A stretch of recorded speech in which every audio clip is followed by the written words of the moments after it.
누가복음 19장. 예수님이 여리고에 들어가 거리를 지나가고 계셨다. 마침 거기 삭개오라는 사람이 있었다. 그는 세관장이며 부자였다. 그는 예수님이 어떤 분인지 보려고 하였으나 키가 작은 데다 사람들이 너무 많아서 볼 수가 없었다. 그래서 그는 예수님이 지나가시려는 길을 앞질러 달려가서 그분을 보려고 길가에 있는 뽕나무에 올라갔다.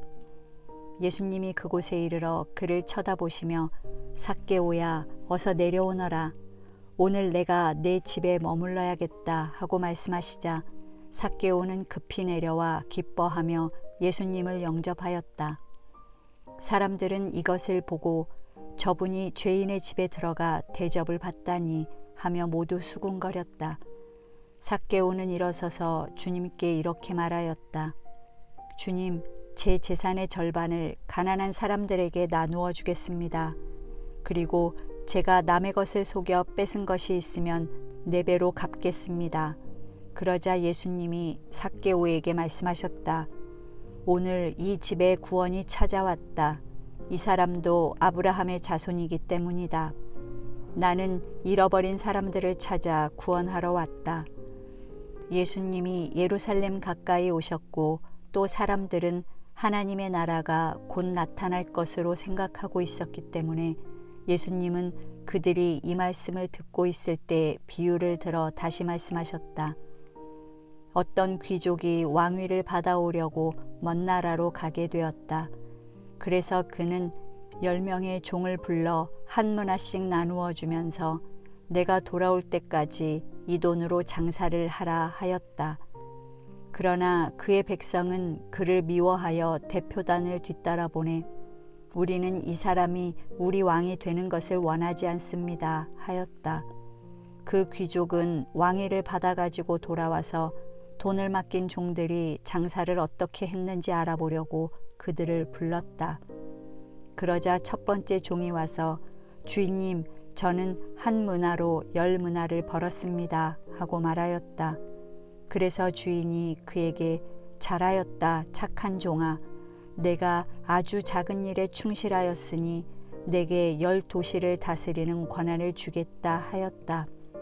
두 번째 종은 와서 주인님, 저는 한 문화로 5문화를 벌었습니다 하고 말하였다.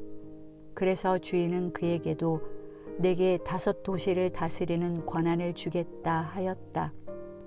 그런데 다른 종은 와서 이렇게 말하였다. 주인님, 주인님의 한 문화가 여기 있습니다. 내가 이것을 수건에 싸서 잘 간수하였습니다. 주인님은 지독한 분이시기 때문에 내가 주인님을 두려워하여 그렇게 했습니다. 주인님은 남의 것을 빼앗아가고 심지도 않은 것을 거두어들이십니다. 그러자 주인이 그에게 말하였다.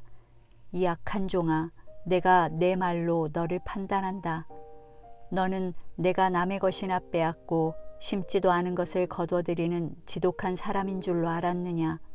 그렇다면 왜 내 돈을 은행에 맡기지 않았느냐? 그랬더라면 내가 돌아왔을 때 이자와 원금을 함께 받을 수 있지 않았겠느냐? 그러고서 주인은 곁에 선 사람들에게 그에게서 한 문화를 빼앗아 10문화 가진 사람에게 주어라 하고 말하였다. 그러자 사람들이 주인님, 그에게는 이미 10문화가 있습니다 하였다. 그래서 주인이 대답하였다. 내가 너희에게 말하지만 누구든지 있는 사람은 더 받을 것이고 없는 사람은 있는 것마저 빼앗길 것이다. 그리고 너희는 내가 왕 되는 것을 원치 않던 저 원수들을 이리 끌어다가 내 앞에서 죽여라. 예수님은 이 말씀을 하시고 앞장서서 예루살렘을 향해 가셨다. 감람산 기슭 벳바게와 베다니에 이르렀을 때 예수님은 2 제자를 보내시며 이렇게 말씀하셨다. 너희는 맞은편 마을로 가거라. 거기에 가면 아무도 타보지 않은 나귀 새끼 한 마리가 매여 있을 것이다. 풀어서 이리 끌고 오너라. 만일 누가 왜 나귀를 푸시오 하고 묻거든 주님이 쓰십니다 하여라. 그들이 가보니 예수님이 말씀하신 대로 나귀 새끼가 매여 있었다. 그래서 그들이 나귀 새끼를 풀자 주인이 왜 나귀 새끼를 푸시오 하고 물었다. 제자들은 주님이 쓰십니다 하고 그 나귀를 끌고 와 자기들의 겉옷을 나귀 등에 펴고 예수님을 태웠다. 예수님이 나귀를 타고 가시자 사람들은 겉옷을 벗어 길에 폈다. 예수님이 감람산 비탈길 가까이 오셨을 때 수많은 제자들이 자기들이 본 모든 기적에 대하여 기뻐하며 큰 소리로 하나님을 찬양하여 주의 이름으로 오시는 왕이 복이 있다. 하늘에는 평화, 가장 높은 곳에는 영광 하고 외쳤다. 그러자 군중 가운데 끼어있던 몇몇 바리새파 사람들이 예수님께 선생님, 당신의 제자들을 책망하십시오 하였다. 그래서 예수님이 내가 너희에게 말하지만 이 사람들이 잠잠하면 돌들이 소리 지를 것이다 하고 말씀하셨다. 예수님은 예루살렘 가까이 오셔서 그 도시를 바라보고 우시면서 이렇게 말씀하셨다. 너도 오늘날 너에게 평화를 가져다 주는 것이 무엇인지 알았더라면 좋았을 텐데 그러나 지금 그것이 너에게 숨겨져 있구나. 내 원수들이 너를 향해 둑을 쌓고 사방으로 너를 포위하여 너와 내 자녀들을 완전히 멸망시키고 돌 하나도 그대로 남겨두지 않을 때가 올 것이다. 이것은 하나님이 너에게 찾아온 때를 내가 알지 못했기 때문이다. 예수님은 성전에 들어가 장사하는 사람들을 쫓아내시며 내 성전은 기도하는 집이다 라고 성경에 쓰여 있는데 너희는 이 집을 강도의 소굴로 만들었다 하고 말씀하셨다. 예수님이 날마다 성전에서 가르치시자 대제사장들과 율법학자들과 백성의 지도자들이 예수님을 죽이려고 하였다. 그러나 모든 백성이 예수님의 말씀을 열심히 듣고 있었기 때문에 그들은 어떻게 할 수가 없었다. 20장. 어느 날 예수님이 성전에서 사람들을 가르치시며 기쁜 소식을 전하고 계셨다. 그때 대제사장들과 율법학자들이 장로들과 함께 예수님께 와서 당신이 무슨 권한으로 이런 일을 하는지 또 누가 당신에게 이런 권한을 주었는지 우리에게 말하시오 하였다. 그래서 예수님은 이렇게 말씀하셨다. 나도 한 가지 물어보겠다. 요한의 세례가 하나님에게서 왔느냐 아니면 사람에게서 왔느냐? 그러자 그들은 만일 하나님에게서 왔다고 하면 왜 그를 믿지 않았느냐 할 것이고 그렇다고 사람에게서 왔다고 하자니 백성들이 요한을 예언자로 인정하고 있으므로 그들이 우리를 돌로 칠 것이다 하고 서로 의논하다가 우리는 그것이 어디서 왔는지 모르겠소 하고 대답하였다. 그래서 예수님은 그들에게 나도 무슨 권한으로 이런 일을 하는지 말하지 않겠다 하고 말씀하셨다. 그러고서 예수님은 군중들에게 이런 비유를 말씀하셨다. 어떤 사람이 포도원을 만들어 농부들에게 세주고 오랫동안 먼 나라에 가 있었다. 포도철이 되어 주인은 자기 몫의 포도를 받아오라고 한 종을 소작인들에게 보냈다. 그러나 소작인들은 그를 때려서 그냥 돌려보냈다. 주인은 다시 다른 종을 보냈으나 소작인들은 그 종도 때리고 온갖 모욕을 하고서 그냥 돌려보냈다. 주인은 세 번째 종을 보냈으나 소작인들은 그 종도 상처를 입혀 쫓아내버렸다. 그러자 포도원 주인은 어떻게 할까?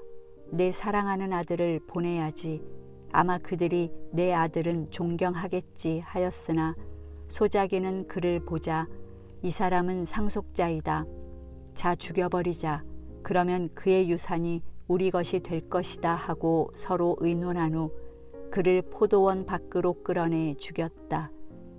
그러니 포도원 주인이 소작인들을 어떻게 하겠느냐? 그가 돌아와 소작인들을 죽이고 포도원은 다른 사람에게 맡길 것이다. 사람들이 이 말씀을 듣고 그렇게 되지 말았으면 합니다 하자 예수님이 그들을 바라보시며 말씀하셨다.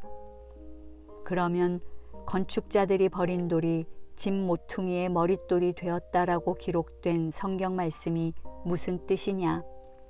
누구든지 그 돌 위에 떨어지는 사람은 깨어질 것이며 이 돌이 사람 위에 떨어지면 그를 가루로 만들어 버릴 것이다.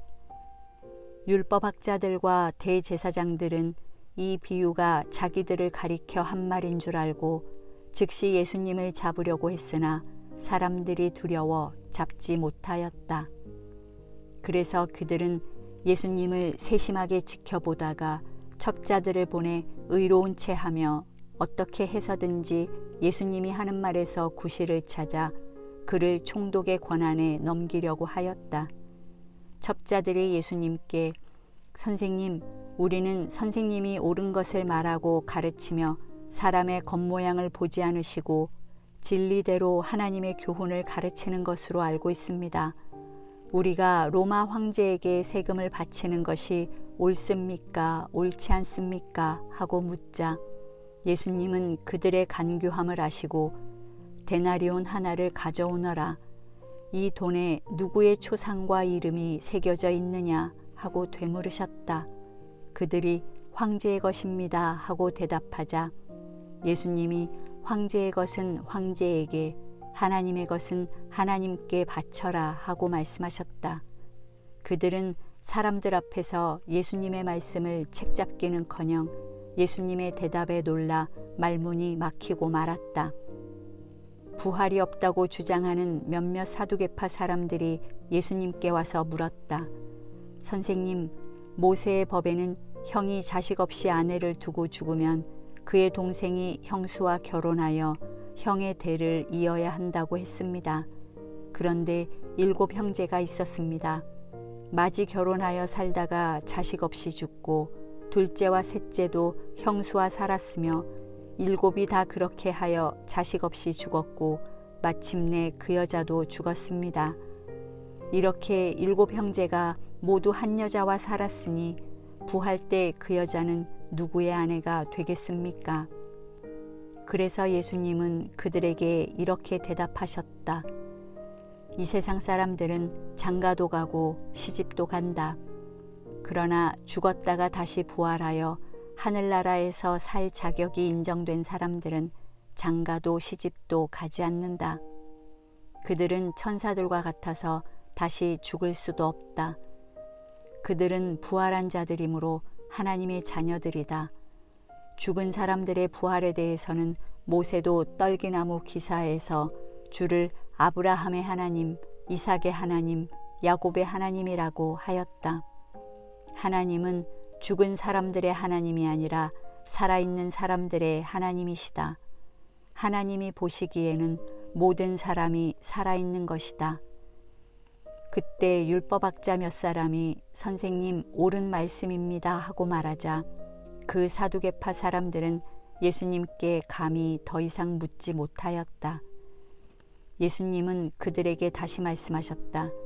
사람들이 왜 그리스도를 다윗의 자손이라고 하느냐? 다윗이 시편에서 직접 하나님이 나의 주님에게 말씀하셨다. 내가 내 원수들을 내 발 앞에 굴복시킬 때까지 너는 내 오른편에 앉아 있거라 하였다. 다윗이 이렇게 그리스도를 주라고 불렀는데 어떻게 그리스도가 다윗의 후손이 되겠느냐? 모든 사람들이 말씀을 듣고 있을 때 예수님은 제자들에게 이렇게 말씀하셨다. 너희는 율법학자들을 주의하여라. 그들은 긴 옷을 입고 다니기를 좋아하고 시장에서 인사받는 것과 회당의 높은 자리와 잔치자리의 특석을 좋아한다. 그들은 과부의 재산을 가로채고 사람들 앞에서 거룩하게 보이려고 길게 기도한다. 이런 사람들은 더욱 무서운 심판을 받게 될 것이다.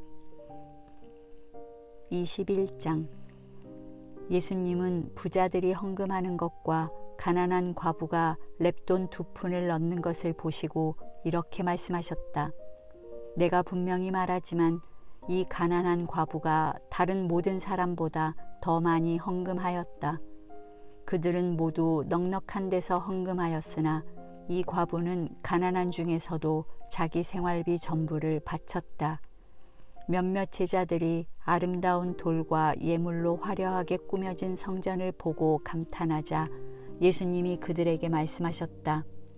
너희가 보고 있는 이 건물이 돌 하나도 제대로 얹혀 있지 않고 다 무너져 내릴 날이 올 것이다.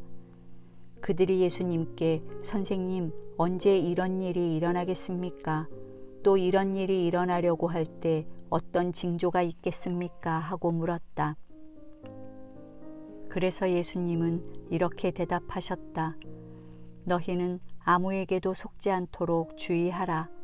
많은 사람이 내 이름으로 와서 내가 그리스도이다, 때가 가까웠다 하고 떠들어대도 그들을 따라가지 말아라. 또 난리와 전쟁 소문을 듣더라도 두려워하지 말아라. 이런 일이 먼저 일어나야 하지만 당장 종말이 오지는 않을 것이다. 예수님은 다시 말씀하셨다. 민족과 민족이, 나라와 나라가 서로 맞서 싸울 것이며 곳곳에 큰 지진과 기근과 전염병이 발생할 것이다. 그리고 무서운 일과 하늘의 큰 징조들이 나타날 것이다. 그러나 이 모든 일이 일어나기 전에 사람들이 너희를 잡아 괴롭히고 회당과 감옥에 넘길 것이며 너희는 나 때문에 왕들과 총독들 앞에 끌려갈 것이나 오히려 이것이 그들에게 나를 증거하는 기회가 될 것이다. 그러므로 너희는 미리부터 변명할 말을 생각하지 않기로 결심하라. 내가 너희 대적들이 대항하거나 반박할 수 없는 말과 지혜를 너희에게 주겠다. 너희 부모와 형제와 친척과 친구들까지 너희를 고발하여 너희 가운데 몇 사람을 죽게 할 것이며 또 너희가 나 때문에 모든 사람에게 미움을 받을 것이나 너희 머리카락 하나도 상하지 않을 것이다. 너희가 인내하면 너희 자신을 구할 것이다. 너희가 예루살렘이 군대에게 포위당하는 것을 보거든 예루살렘의 멸망이 가까운 줄 알아라. 그때 유대에 있는 사람들은 산으로 도망하여라. 성 안에 있는 사람들은 그곳을 떠나고 시골에 있는 사람들은 성 안으로 들어가지 말아라. 이때는 성경에 기록된 모든 것이 이루어지는 형벌의 날이다. 그때 아이벤 여자들과 젖먹이가 딸린 여자들은 불행할 것이다. 이것은 이 땅에 큰 고난이 있을 것이며 이 백성에게 하나님의 형벌이 내릴 것이기 때문이다. 그들은 칼날의 죽음을 당하고 포로가 되어 여러 나라로 잡혀갈 것이며 예루살렘은 이방인의 시대가 끝날 때까지 이방인들에게 짓밟힐 것이다. 그리고 해와 달과 별에 이상한 일이 일어날 것이며 땅에서는 성난 바다와 파도 소리에 놀라 민족들이 불안에 떨 것이다. 사람들이 세상에 닥쳐올 일을 생각하고 무서워서 기절할 것이니 이것은 천체가 뒤흔들릴 것이기 때문이다. 그때 사람들이 내가 구름을 타고 능력과 큰 영광으로 오는 것을 볼 것이다. 이런 일이 일어나기 시작하거든 너희는 일어나 머리를 들어라. 너희 구원이 가까웠다. 예수님은 그들에게 이런 비유를 들어 말씀하셨다. 무화과 나무와 그 밖의 모든 나무를 보아라. 새순이 돋으면 여름이 가까운 줄 알지 않느냐. 이와 같이 너희도 이런 일들이 일어나는 것을 보거든 하나님의 나라가 가까웠다는 것을 알아라. 내가 분명히 말해둔다. 이 세대가 지나가기 전에 이 모든 일이 반드시 일어날 것이다. 하늘과 땅은 없어질지라도 내 말은 결코 없어지지 않을 것이다. 너희는 조심하라. 그렇지 않으면 방탕하고 술 취하고 인생살이 걱정하다가 마음이 둔해져서 뜻밖의 그날이 너희에게 덫과 같이 덮칠 것이다. 그날은 지구상에 있는 모든 사람에게 이를 것이다. 그러므로 너희는 앞으로 일어날 이 모든 일들을 겪지 않고 내 앞에 설 수 있도록 언제나 정신 차리고 기도하여라. 예수님은 매일 낮에는 성전에서 가르치시고 밤에는 감람원이라는 산에 가서 지내곤 하셨다. 그리고 사람들은 모두 이른 아침부터 예수님의 말씀을 들으려고 성전에 모여들었다.